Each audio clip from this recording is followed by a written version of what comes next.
Bueno, seguimos con Romanos 13, entonces yo creo que avanzamos al 14 también. Y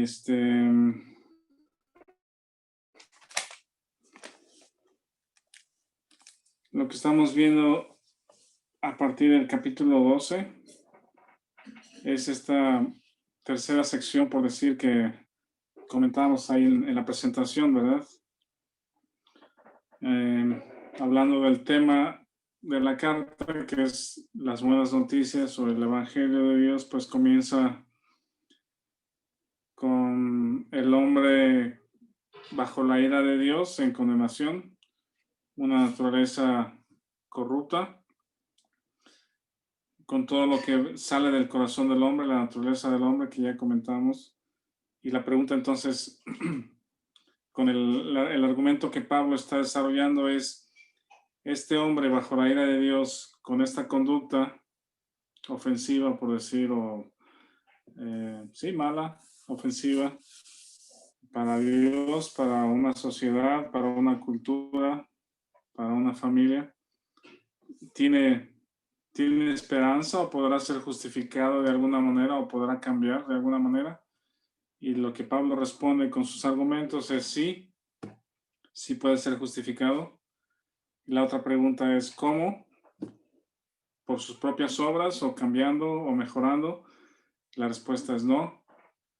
Entonces nos guía al capítulo 3, que es Jesucristo siendo el sustituto, siendo el que paga el pecado. Es la propiciación, su sangre limpia los pecados a todo aquel que cree. Entonces, sí hay justificación, sí hay salvación, pero eso únicamente por medio de Jesucristo, la fe en Jesucristo. Entonces, capítulo 5 presenta ya a la persona regenerada o a la persona justificada. 5:1, justificados pues por la fe, tenemos paz para con Dios. Esa es, digamos, que la primera cara de la moneda, por decir, del Evangelio es, Él murió por mí, por fe, creo que Él murió por mí, entonces nazco de nuevo. Pero inmediatamente después del capítulo 5 viene la otra verdad, capítulo 6, que es, yo morí con Él. Y comentábamos que esta segunda verdad o esta segunda parte del Evangelio no es muy común que se enseñe, pues es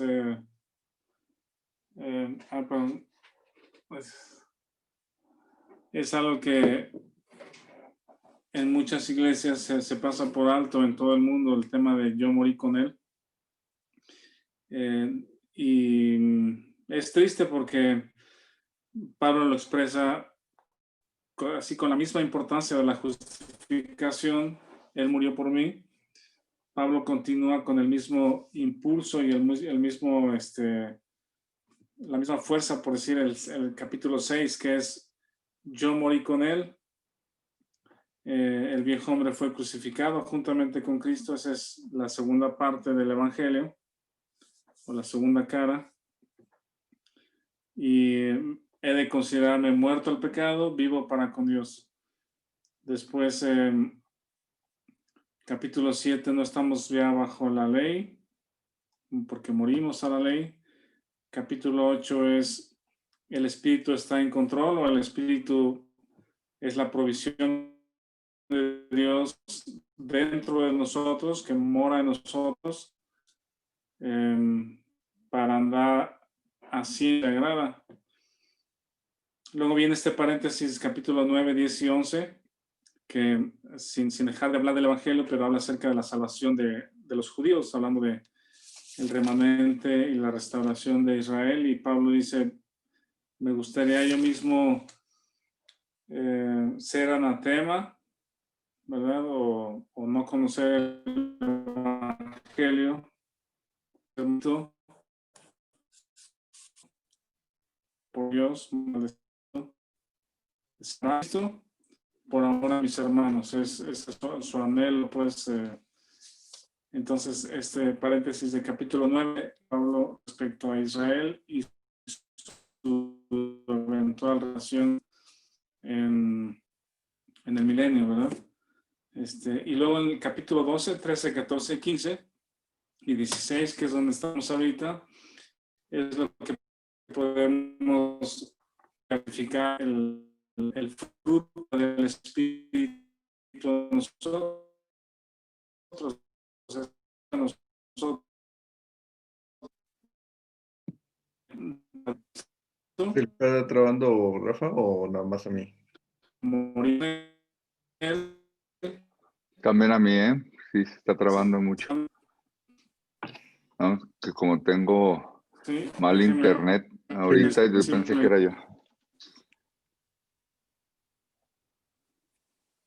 Está muy trabado, Rafa.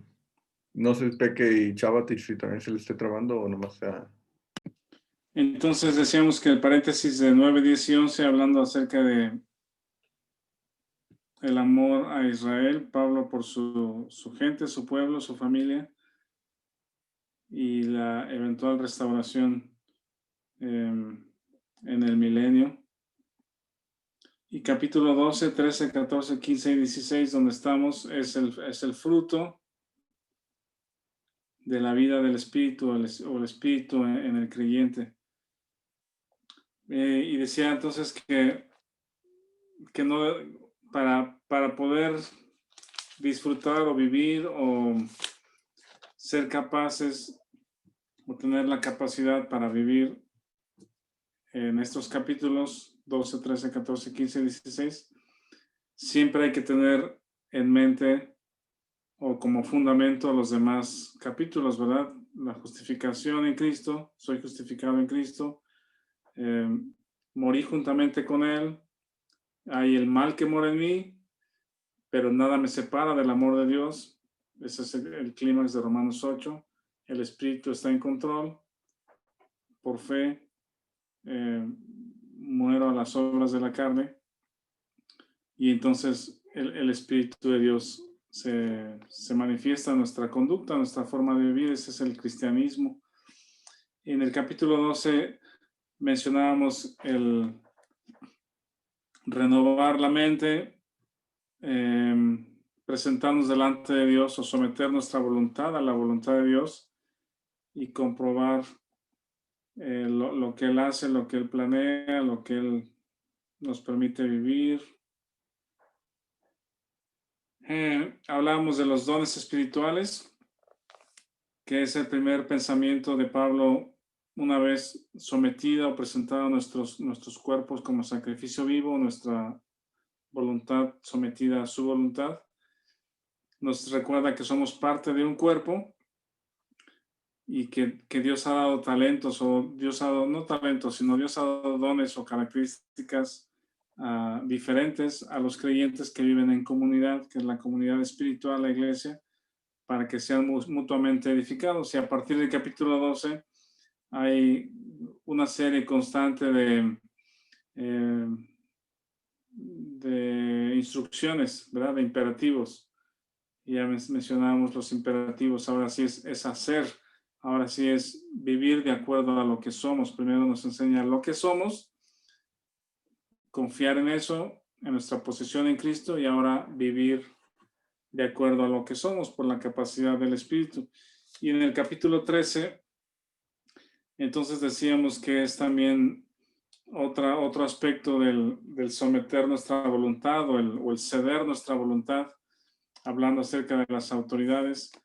Veíamos que en el capítulo 1 de Romanos habla, por ejemplo, de desobedientes a los padres, ¿verdad? Que es pues es un rasgo de rebeldía, de rebelión contra algo que está establecido por Dios, que es el diseño de Dios. Y aquí en el capítulo 7 es en el contexto histórico de Nerón siendo el emperador, y aún así Pablo no tiene duda de instruir a los creyentes el tema del sometimiento o el concepto de autoridad que viene de parte de Dios. Dios estableció las autoridades y comentábamos que Dios tiene un balance de autoridades. Dios tiene un balance de autoridades, es algo establecido por Dios, no es algo inventado por el ser humano. Y esta autoridad, digamos que está en tres áreas o tres aspectos. Uno es la familia.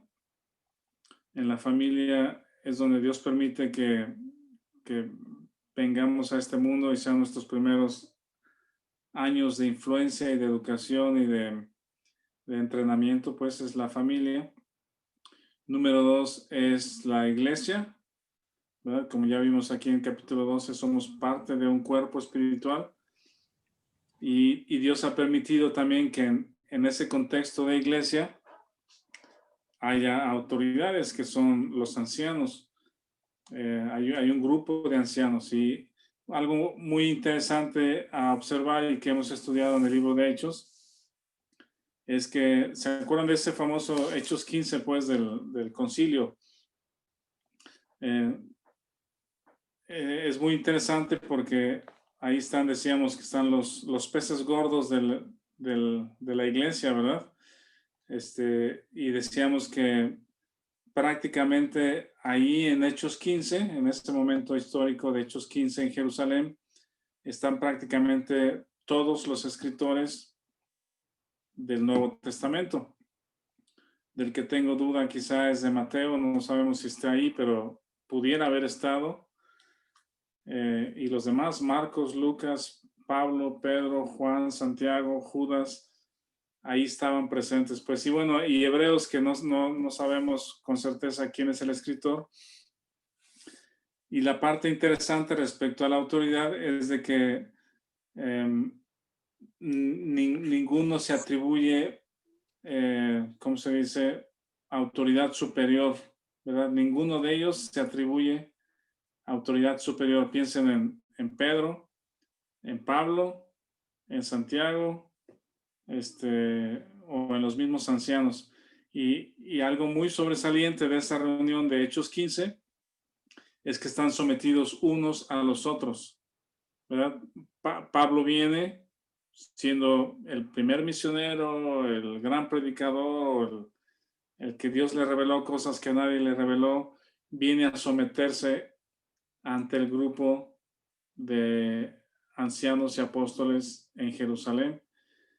Y luego Pedro se levanta y habla, pero también acudiendo o apelando a la dirección del Espíritu Santo. Dice, si bien les parece, y si el Espíritu está de acuerdo, o si el Espíritu nos guía a esto, pues hay que hacerlo. Santiago se levanta y dice también algo similar. Entonces, ni Pedro, ni los apóstoles, por ser apóstoles, someten a los demás a lo que ellos piensan que es correcto. Los ancianos de Jerusalén, entre los cuales estaba Santiago, los apóstoles se someten a los ancianos. Los ancianos están ahí y entonces Pablo viene de viaje y todos sometidos unos a otros. Ese es un ejemplo muy sobresaliente del someterse a las autoridades y en este caso a la iglesia. Entonces el balance de las autoridades es la familia, la iglesia y el gobierno civil. Y es verdad que en los tres aspectos o en las tres áreas va a haber autoridades malas, va a haber malos padres, va a haber malos pastores y va a haber malos gobernantes en lo civil. Entonces, el tema es ceder o entender que esa estructura de autoridad está diseñada por Dios. Entonces, está Dios, Dios cede autoridad a Jesucristo, Dios le da toda autoridad a Jesucristo y después la familia, la iglesia y el gobierno civil tendría que estar sometido a la autoridad de Cristo y su palabra y entonces todos sometidos en esas tres áreas. El asunto es de que las personas sin Cristo no reconocemos o no reconocen que la autoridad sea de parte de Dios. Entonces, eso es algo que el cristiano reconoce pues por la enseñanza de la palabra que están puestas por Dios. Y queremos cambiarlos, pues queremos cambiarlos. Y las autoridades no se saben servidores de Dios. Decíamos que aquí en capítulo 3 se menciona que toda autoridad es servidor de Dios y tiene dos funciones básicas. De estas dos funciones se derivan todas las actividades de una autoridad. La primera función o el primer fundamento es, o el primer principio es alabar al que hace lo bueno, ¿verdad? Tiene que ser promotor, alentar, enseñar, instruir, financiar, impulsar al que hace lo bueno, porque esa parte de hacer algo bueno también es dado por Dios, pues, y yo creo que también es algo que tiene que ver con generar riqueza en una comunidad, pues, o en un país o en una región. Cuando la autoridad alaba al bueno, como resultado pueden tener paz, pueden tener prosperidad, pueden tener trabajo, pueden tener satisfactores para el pueblo, para la comunidad. Hay muchas cosas que se derivan de eso, pues. Y la otra función es castigar al que hace lo malo, y indica ahí que el magistrado tiene una espada, ¿verdad? Hablando de el instrumento para usado correctamente para castigar al que hace lo malo en todos los sentidos también, ¿no? Ya sea con multas, con cárcel, con penas, con ¿cómo se dice? Sí, con multas, cárcel, ¿cómo se llama? No tener privilegios, en fin. Y lo mismo sucede en la familia, son las dos funciones en la familia, en la iglesia y en la comunidad. Entonces, nos indica, o el imperativo es someternos a esa estructura de autoridad, y las preguntas siempre son, ¿y qué pasa cuando una autoridad es mala? ¿Verdad? Cuando una autoridad es mala. Dios permite que a través de las autoridades, las personas sometidas a las autoridades, tengamos tres cosas. La primera es dirección. Dios nos da dirección a través de nuestras autoridades. Número dos, nos da provisión. Permite que podamos tener el sustento diario y la provisión diaria para nuestro sustento. Y número tres es protección contra el mal, contra lo malo. Entonces, Dios en las autoridades nos da dirección, provisión y protección. Entonces, cuando una persona en rebeldía, en un corazón rebelde, se sale de esa sombrilla de autoridad, digamos, se sale en rebeldía de esa sombrilla de autoridad, entonces está muy vulnerable, y entonces encontramos a jóvenes rebeldes completamente confundidos acerca de la vida, de la dirección de la vida, de quiénes son, qué propósito tienen, a dónde van, porque ya no están sometidos a la autoridad que les puede dar dirección. También tienen falta de provisión y de protección. Los que salen voluntariamente por rebeldía de esa protección que Dios nos da, o de esa sombrilla de protección o de autoridad, están vulnerables contra los ataques de Satanás. Y hay muchos ejemplos que podríamos platicar, de jóvenes desobedientes, de jóvenes rebeldes que les dicen a sus papás, voy a hacer esto, y hacen otra cosa, y son vulnerables ante los ataques de Satanás. Y mientras están sometidos a la autoridad, están protegidos de ese tipo de ataques. ¿Tienen alguna pregunta o comentario de esta parte? ¿Algunas observaciones que tengan o comentarios? No, ninguna, gracias. Ok, entonces ¿qué pasa si una autoridad en la familia, en la iglesia o en la comunidad es corrupto o me pide hacer algo incorrecto, ¿verdad?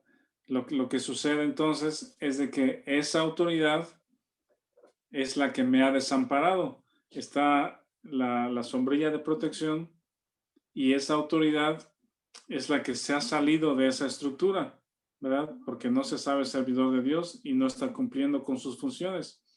Y nosotros, como decíamos en este ejemplo de Pedro que dice, es más importante obedecer a Dios antes que a los hombres. No está siendo él rebelde. Él sigue bajo la estructura de autoridad, pero el que ha salido, ¿cómo se llama?, de esa estructura y ha desamparado al que está bajo autoridad es la corrupción del sistema, en este caso de los sacerdotes o el sumo sacerdote. Entonces hay ocasiones donde los padres, por rebeldía, por incredulidad, por orgullo, se salen de esa autoridad y desamparan a los hijos. Los pastores se salen de esa autoridad y desamparan a los creyentes. Y los gobiernos o gobernadores se salen de esa estructura y desamparan a los ciudadanos. Entonces los creyentes podemos apelar a una autoridad superior y en oración también pedir a Dios el cambio de autoridades, pues, o la misericordia para los que estamos bajo autoridad. Y si quieren, terminamos ahí en capítulo 13. Alguien que lea el versículo 12, 13 y 14. Romanos 13, 12, 13 y 14. Si alguien lo lee, por favor.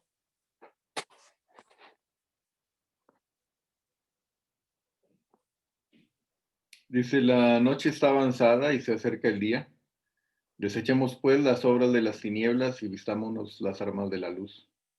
Andemos como de día, honestamente, no en glotonerías y borracheras, no en lujurias y lascivias, no en contiendas y envidia, sino vestidos del Señor Jesucristo, y no proveáis para los deseos de la carne. Gracias. Esta es una buena conclusión o recordatorio aquí lo mismo dice en Gálatas. Podemos sacar un poco de aquí. ¿Vale?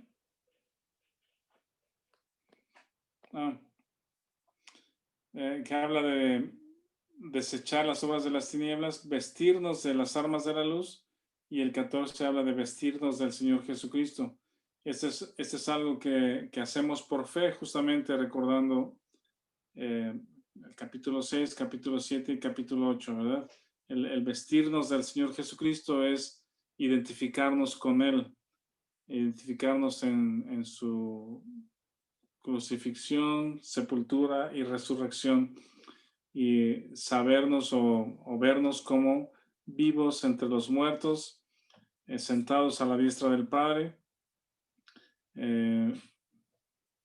Y bueno, esa es una buena indicación de Pablo en este punto. Luego el capítulo 14 también tiene que ver con otra parte del ceder. Por ejemplo, en el capítulo 12 decíamos ceder nuestra voluntad a la voluntad de Dios, presentar nuestra voluntad.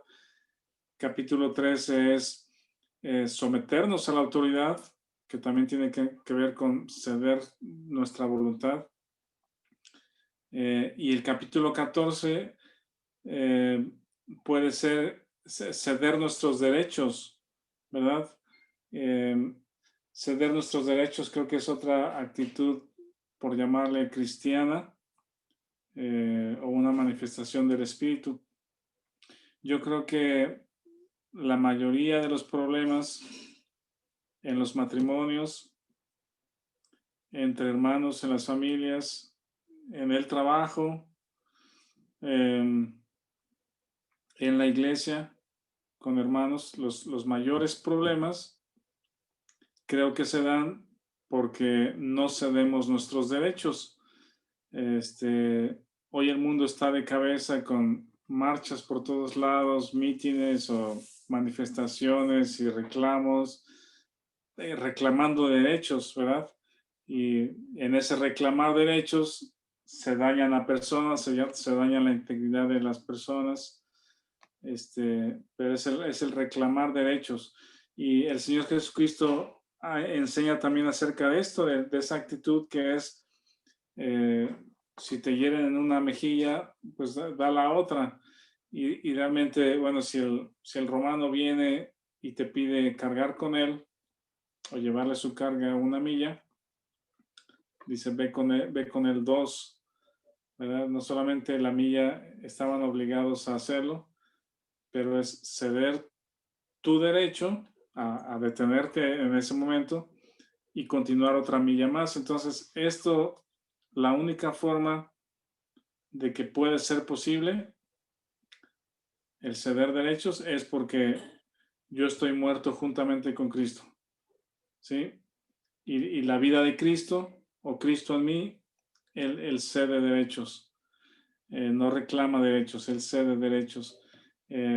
Filipenses 2 es una buena recordatoria, pues, de ese ceder derechos. Dice, no estimando ser igual a Dios, se despojó de sí mismo, se hizo hombre y fue a la muerte, y no solamente una muerte común, sino una muerte en la cruz, haciéndose servidor, haciendo ese sacrificio para morir entonces hasta la muerte. Y cuando una persona cede sus derechos, eventualmente es exaltado. Dios exalta a los humildes, y una persona humilde es una persona que cede sus derechos. Y en la familia, si a ustedes les ha tocado tener por lo menos 2 hijos, 2, 3, 4, 5 hijos en las familias, los problemas que más se dan y los portazos y los enojos en la casa son porque todo el mundo reclama sus derechos, ¿verdad? La mamá reclama un derecho, que le den gracias por los alimentos, que le laven los trastes. Y el papá reclama su derecho para descansar porque viene de trabajar todo el día y quiere estar tranquilo, y los hijos están gritando, jugando, haciendo otras cosas, ruido, cuando él reclama su derecho de descanso. Y luego los hijos, uno reclama su derecho a estar encerrado en su cuarto sin que lo molesten y tener su cuarto como él quiere o como ella quiere.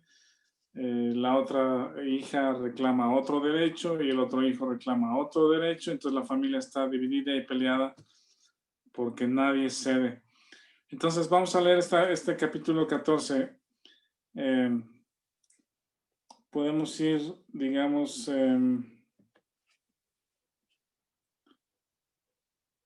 yo creo que del 1 al 7 está bien. Si alguien lo quiere leer, Romanos 14, del 1 al 7. ¿Lo leo, Rafa? Sí, Vic, por favor, Víctor. Ok. Romanos 14, del 1 al 7. Recibid al débil en la fe, pero no para contender sobre opiniones, porque uno cree que se ha de comer de todo, que se ha de comer de todo. Otro, que es débil, come legumbres. El que come no menosprecia al que no come, y el que no come no juzgue al que come, porque Dios le ha recibido. ¿Tú quién eres que juzgas al criado ajeno? Para su propio Señor está en pie o cae, pero estará firme, porque poderoso es el Señor para hacerle estar firme.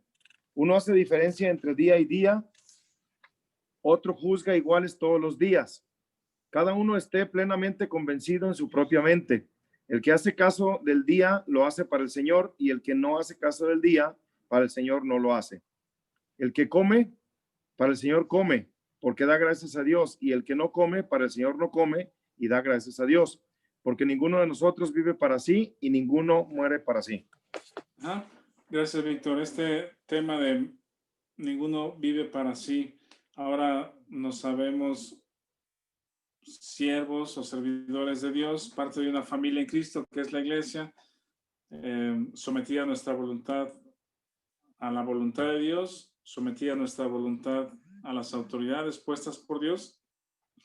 Y aquí habla acerca de los débiles en la fe o fuertes en la fe, dice, pero no para contender sobre opiniones. Y aquí usa algunos ejemplos. Uno es el de las legumbres, pues, ¿verdad? Hay personas, o había personas que no comían carne simplemente, o lo mismo que pasa en Hechos 15, que algunos decían que no deben de comer sangre o carne de cerdo, en fin. Pues alguno va a decidir no comer, pues, ¿verdad? Y otro va a decir, pues yo sí quiero comer y me siento libre y con una conciencia limpia para comer. Y el otro ejemplo es, alguien tiene diferencia entre día y día y otro juzga igual todos los días. Aquí también quizá tiene que ver con festividades o fiestas o actividades, ¿verdad? Unos descansan, otros no descansan, otros descansan los sábados o quieren descansar los sábados, otros descansan los domingos, unos celebran cumpleaños, otros no. Son este tipo de ejemplos donde hay diferentes opiniones. Y hoy, por ejemplo, algo que está sucediendo en este tiempo es el uso del cubrebocas, por ejemplo, o si el COVID realmente existe o no, o es es un complot de autoridades en el mundo, etcétera. Entonces ahí vamos a encontrar también un montón de opiniones y yo estoy seguro que creyentes o gente se ha peleado por el tema del uso del cubrebocas, ¿verdad? Unos usan cubrebocas, otros no usan. Y el tema es, si a mi hermano le ofende lo que yo estoy haciendo, ¿verdad? Si le ofende o lo daña, no me voy a pelear con él. Para mí es más importante mi hermano o mi hermana que mi opinión. Entonces, si lo que yo hago ofende a mi hermano, el camino es lo dejo de hacer por amor a mi hermano. Y es lo que continúa también. Dice, por ejemplo, el versículo, en el versículo 13 dice, así que ya no nos juzguemos más los unos a los otros, sino más bien decidid no poner tropiezo u ocasión de caer al hermano. Yo sé y confío en el Señor Jesús que nada es inmundo en sí mismo, mas para el que piensa que algo es inmundo, pues para él es inmundo. Dice, pero si por causa de la comida tu hermano es contristado, ya no andas conforme al amor. No hagas que por la comida tuya se pierda aquel por quien Cristo murió. No sea pues vituperiado vuestro bien, porque el reino de Dios no es comida ni bebida, sino justicia, juicio y gozo en el Espíritu Santo. ¿Ven cómo resalta la unidad, la justicia en el Espíritu? El 18 dice, porque el que en esto sirve a Cristo, agrada a Dios y es aprobado por los hombres. Así es que sigamos lo que contribuye a la paz y a la mutua edificación. Ahí está, cedo mis derechos a favor de mi hermano. Por amor a mi hermano, cedo lo que yo pienso que puede ser un reclamo justo. Dice el 20, no destruyas la obra de Dios por causa de la comida. Todas las cosas a la verdad son limpias, pero es malo que el hombre haga tropezar a otros con lo que come. Bueno es no comer carne, ni beber vino, ni nada en que tu hermano tropiece o se ofenda o se debilite. ¿Tienes tu fe? Tenla para contigo delante de Dios. Bienaventurado el que no se condena a sí mismo en lo que aprueba, pero el que duda sobre lo que come es condenado porque no lo hace con fe y todo lo que no proviene de fe es pecado. Esta última frase también es interesante, que el pecado es la evidencia de la incredulidad. El pecado es la evidencia de la incredulidad. Todo lo que no proviene de fe es pecado. Hasta aquí algún comentario, ¿qué piensan? Observaciones. Rafa, Sí, una pregunta, por ejemplo, aquí, ¿qué pasa cuando la otra persona que es hermano o se dice ser hermano tiene alguna situación de ideas, porque así le han inculcado en sus iglesias, porque es una forma de pensar muy cerrada, lo que sea, y tú sabes que es una necedad lo que están haciendo, pero ni siquiera tienen la apertura del entendimiento de analizar las cosas a fondo y simplemente se quedan con la enseñanza que tienen y no tienen ni siquiera el criterio de ir más allá para ver si es cierto. Simplemente están adoctrinados y saben que así es porque así se los dijeron.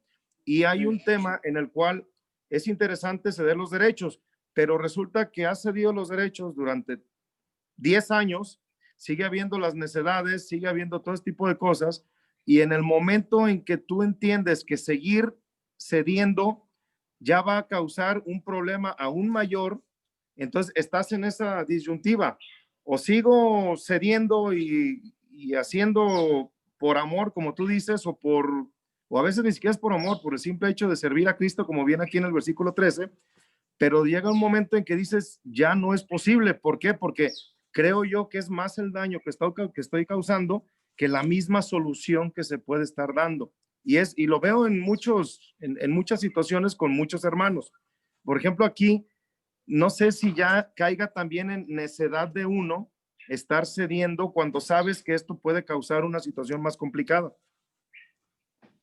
sí, aquí yo pienso que la diferencia es de que el capítulo 14 y esta parte del 15 habla acerca de opiniones, no contender por opiniones, porque cada uno tiene sus propias ideas o su propio contexto también familiar, cultural, entonces va a haber ideas muy diferentes, pues entonces ahí es donde es el tema de ceder lo que yo pienso que es lo correcto, posiblemente no es lo correcto y lo cedo sin problema, pues por amor a mi hermano. Pero una cosa es las opiniones y otra cosa es la verdad de la palabra de Dios, que eso es incambiable, pues eso no lo podemos ni modificar ni ocultar. Y entonces ¿cómo se llama? La iglesia, por un lado dice en Timoteo que es columna y baluarte de la verdad. Entonces, yo creo que hay momentos en que la iglesia o deja de ser eso por enseñanzas incorrectas. Y hay creyentes que se tienen que levantar en la iglesia a hablar y decir, oigan hermanos, hay que regresar a la verdad, o esta es la verdad, la palabra de Dios enseña esto, y yo pienso que es el caso del que decíamos la semana pasada o antepasada, del que tiene el don de profecía, el que expone la verdad. Ellos hacen mucho eso. Y también el otro versículo que dice, hablar la verdad en amor.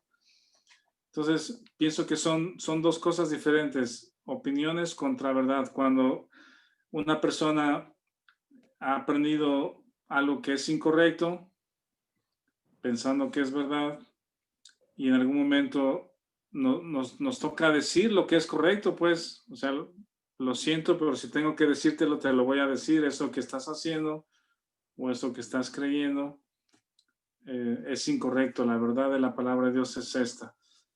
Y la verdad realmente no se cede en ese aspecto, ¿sí me doy a entender? Sí, sí, sí.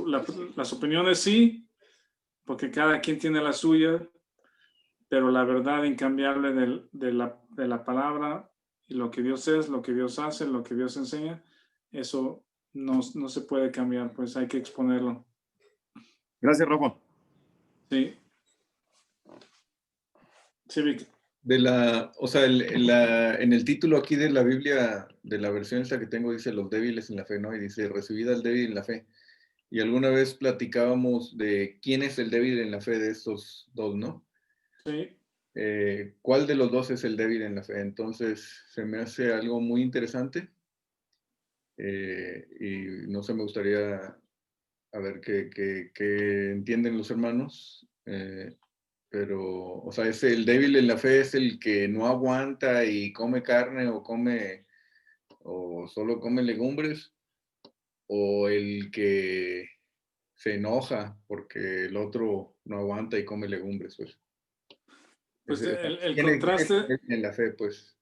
el contraste está en el 15:1 que dice, así que los que somos fuertes debemos soportar las flaquezas de los débiles. Y entonces las características del débil en la fe del capítulo 14, sí dice, otro que es débil come legumbres.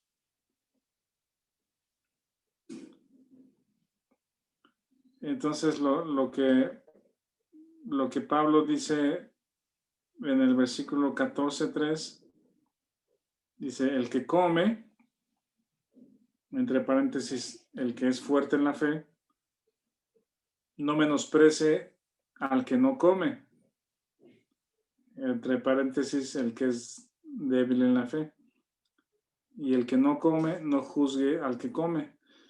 Entonces, ahí hay dos actitudes entre los débiles en la fe y fuertes en la fe, que es el que se dice fuerte en la fe puede menospreciar al que hace o no hace alguna cosa por su opinión, y el otro, el que es débil en la fe, puede juzgar al que hace algo, ¿verdad? Al que come o al que come carne o al que hace diferente un día. Entonces, las dos actitudes son carnales. Entonces, sí, yo sí me he preguntado si realmente hay débiles en la fe y fuertes en la fe, porque o sea, el que es fuerte no debería menospreciar al débil, y el que es débil no debería juzgar al que es fuerte. Entonces, ese es el contraste de las dos actitudes, pues. O sea, ¿Tú qué piensas? en el caso no, bueno, yo pensaba que el débil en la fe, o sea, que el que era débil era el que no aguantaba, no ponerse una desvelada el viernes, pues, ¿no? Porque, pues, no, o sea, si ya eras cristiano, ¿cómo vas a andar desvelándote, pues, ¿no? O digo, por decir desvelando, ¿no? Pero apostando, lo que sea, pues, cualquier un pecado así o como sea, pues, pero realmente yo lo que me ha llamado la atención es nuestro Señor Jesucristo, cómo convivía con pecadores y bebedores y comilones. Él no pecaba, sino que estaba para mostrarles la verdad, o sea, como para hacer luz para ellos, pues, que es el caso de la iglesia, ¿no? Entonces, se me hace muy interesante, pues, poder entender eso y contemplar a Dios y no juzgar al hermano o al mundo, ¿verdad? Pues principalmente a los hermanos, y mostrar más bien el amor de Dios en cada, o sea, Dios no es inmutable, pues, independientemente de nuestro comportamiento, si alguien sigue practicando pecado y aún siendo creyente, pues, no sé, o sea, no quiero decir la tolerancia, sino poder mostrar el amor de Dios que no juzga o que ya nos juzgó, para, ¿cómo se llama? O sea, no juzgar, sino ser luz para las personas, ¿no? Eso es lo que he entendido, pues. Sí. Si quieres, luego busco el significado o la raíz de la palabra débil y la palabra fuerte, a ver si encontramos algo más. Pero es este contraste, pues, entre los que se dicen débiles y dejan de hacer cosas, y los que se dicen fuertes y hacen otras ciertas cosas. No sé si sea comparable el día de hoy, por decir, no sé, con tomar cerveza o fumar o ir al cine o tomar una copa de vino. a lo mejor algunos creyentes piensan que eso no se hace, pues, ¿verdad? Y otros van a decir, pues sí lo hago, o sea, si voy o me tomo una copa de vino de repente en alguna comida, entonces siempre va a haber debates entre si es bueno o es malo o es bíblico o no, si el creyente tiene que hacerlo. Entonces a lo mejor tenemos ciertas opiniones de repente de cosas que deberíamos hacer o no deberíamos hacer, y ahí es donde juzgamos al creyente, al hermano, o menospreciamos a los hermanos. Y pienso que en ese caso, si son cuestiones de opinión, tendríamos que ceder el derecho. Sí ha habido situaciones así, pues, complicadas de que alguien va al cine y luego sale el rumor ahí de que alguien lo vio en el cine al hermano, lo vieron tomar una cerveza y ya es un hermano de baja categoría, pues, porque no es espiritual. Y la realidad es de que estamos juzgando algo que una persona siente libertad en hacerlo. De hecho, Y luego, en algunas iglesias prohíben ir al cine, ¿no? Y obviamente en escuelas, institutos bíblicos, pues que se prohíbe ir al cine, ¿no?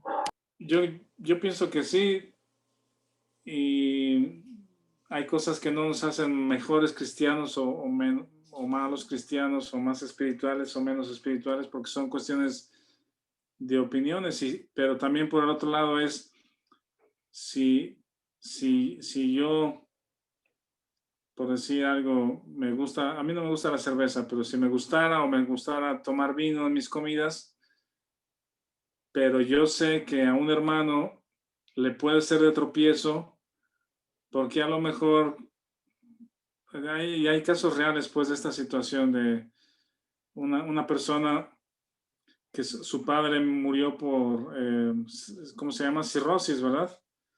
Por tanto bebida, por ser borracho y ser adicto a las bebidas.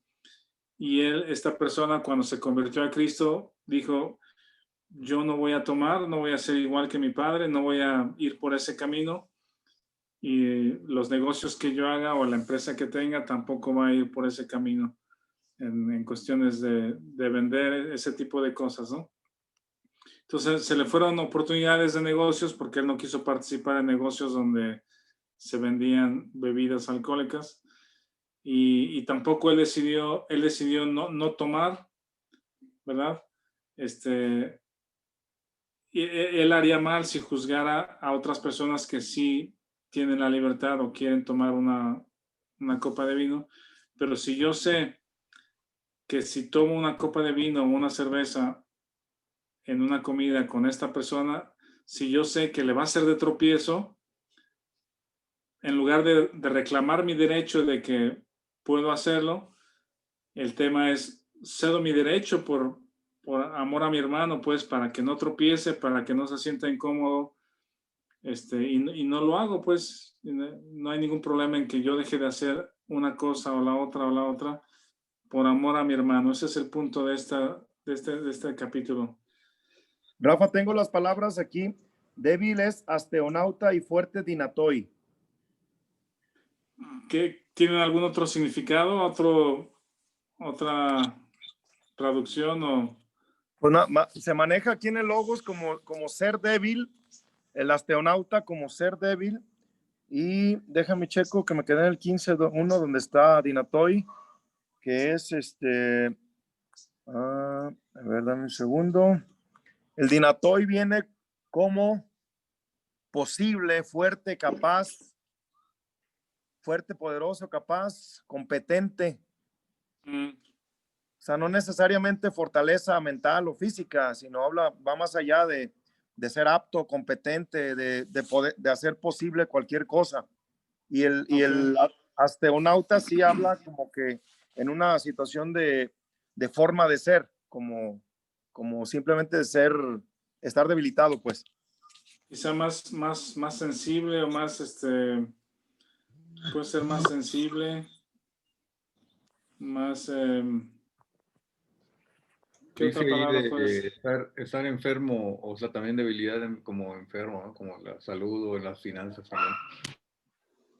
Podría ser. Hermano, ¿puedo compartir unos versículos? Sí, por favor. Y es respecto a esto de quién come, quién no come, o si somos piedra de tropiezo para nuestros hermanos. Quisiera compartir Juan 14, del 9 al 12. Dice, como el Señor Jesucristo dice, como el Padre me ha amado, así yo os he amado. Permaneced en mi amor. Si guardareis mis mandamientos, permaneceréis en mi amor, así como yo he guardado los mandamientos de mi Padre y permanezco en su amor. Estas cosas os he hablado, para que mi gozo esté en vosotros y vuestro gozo sea cumplido. Este es mi mandamiento, que os améis unos a otros como yo os he amado. Me gusta mucho estos versículos, hermano, porque pues contra este mandamiento no hay ley, pues, y a veces quisiera compartir, pues, de que en mi caso, pues, a veces no sé, como que quisiéramos decir cosas, ¿no? Que están mal cuando vemos al hermano, pero pues si vamos a entrar en contienda o algo así, pues es por el amor que tenemos en Cristo que, pues, de que vamos a buscar otra manera, ¿no? De cómo expresarnos, por decir así. Sí. Miren, el capítulo 15, si quieren leemos del 1 al 6, porque ahí cierra esta idea de ceder nuestros derechos. Dice Romanos 15, del 1 al 6, dice, así que los que somos fuertes debemos soportar las flaquezas de los débiles y no agradarnos a nosotros mismos. ¿Ven eso? No agradarnos a nosotros mismos. ¿Sí? Cada uno de nosotros agrade a su prójimo en lo que es bueno para edificación, porque ni aun Cristo se agradó a sí mismo. Antes bien, como está escrito, los vituperios de los que te vituperaban cayeron sobre mí, porque las cosas que se escribieron antes para nuestra enseñanza se escribieron a fin de que por la paciencia y la consolación de las Escrituras tengamos esperanza. Pero el Dios de la paciencia y de la consolación os dé entre vosotros un mismo sentir según Cristo Jesús, para que unánimes a una voz glorifiquéis al Dios y Padre de nuestro Señor Jesucristo. Esto es muy padre porque lo que veíamos en Romanos 1, que es una persona centrada en sí mismo, egoísta, egocéntrico, dice, desleales, necios, sin afecto natural, sin misericordia, soberbio, altivo, porque está solo centrado en sí mismo, pues esa fue la actitud de Adán después de el pecado, ¿verdad? El pecado de Adán. Después de pecar, en lugar de proteger a su mujer, él buscó salvar su pellejo primero y dijo, la mujer que tú me diste, esa actitud es egocéntrica, es pensando en uno mismo. Y ahora aquí en 14 y 15 vemos que el pensamiento es hacia mi hermano, es hacia el otro, pues no agradarme a mí mismo. Y aquí menciona un mismo sentir según Cristo Jesús y unánimes. Unánimes es un mismo ánimo, una misma alma. Y esa unanimidad es producida por el Espíritu Santo. Entonces, en un conjunto o en una familia, por decir, o en un grupo de creyentes, líderes en una iglesia, pudiera ser posible en un gobierno, pues, pero por ser egocéntricos, es difícil que llegue a suceder en una comunidad, ¿verdad? En una ciudad. Pero sí puede ser en una iglesia, una familia, ser unánime, ser de un mismo ánimo. Dice a una voz, glorifiquéis al Dios y Padre de nuestro Señor Jesucristo. Muy bien, hasta aquí yo creo que podríamos detenernos y luego viene ya el rumbo al cierre del libro. Hay algunas cosas interesantes que podemos destacar ahí también, muy padres. ¿Alguien tiene algún otro comentario? Ahí estaba Martín, perdón, no, le había levantado la mano hace ratito, pero Perdón, adelante Martín. no lo comenté. Gracias, hermano. Sí, sí, pastor. Yo nada más quería preguntar, del capítulo 14 ya no estudiaríamos nada más. Lo que pasa es que algunos versículos no se tocaron importantes del capítulo 14 de Romanos. ¿Cómo cuál? El 14:10, que va Ujú. relacionado con 1 de Corintios 3 y 2 de Corintios 5:10. Y 2 de Tesalonicenses 4:1, ¿no? También. Sí, pues realmente podríamos irnos deteniendo mucho más.